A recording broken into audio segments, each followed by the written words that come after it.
Hi, welcome to wow Andhra kitchen.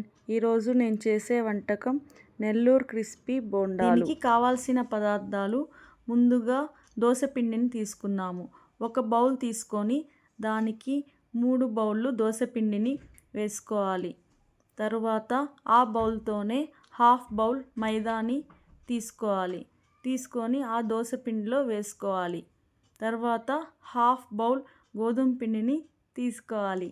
తీసుకొని మళ్ళీ ఆ బౌల్లోనే వేసుకొని కొంచెం సాల్ట్, తగినంత బేకింగ్ సోడా వేసుకోవాలి. వేసుకొని బాగా మిక్స్ చేసుకొని కొంచెం వాటర్ వేసుకొని బాగా మిక్స్ చేసుకొని కొంచెం సేపు పక్కన పెట్టుకోవాలి. ఇప్పుడు స్టవ్ ఆన్ చేసుకొని కడాయిని పెట్టుకోవాలి. పెట్టుకున్న తర్వాత డీప్ ఫ్రైకి ఆయిల్ని వేసుకోవాలి.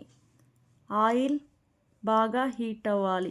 హీట్ అయిన తర్వాత మనం పక్కన పెట్టుకున్న పిండిని తీసుకొని కొంచెం కొంచెంగా స్పూన్తో బోండాల్ని ఆయిల్లో వేసుకోవాలి. వేసుకున్న తర్వాత బోండాలు రెడ్డిష్ కలర్గా ఆర్ క్రిస్పీగా వచ్చే వరకు బాగా ఫ్రై చేసుకోవాలి.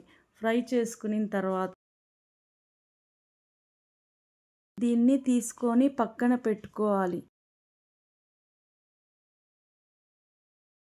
బాగా రెడ్డిష్గా వచ్చిన తర్వాత తీసి పక్కన పెట్టుకోవాలి.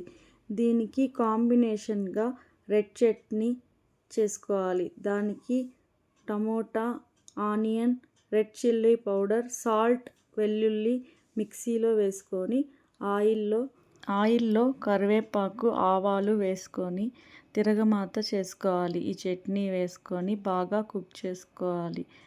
ఎంతో టేస్టీగా నెల్లూరు క్రిస్పీ బోండాలు టమోటా కారం ready. Please like and subscribe చేయండి.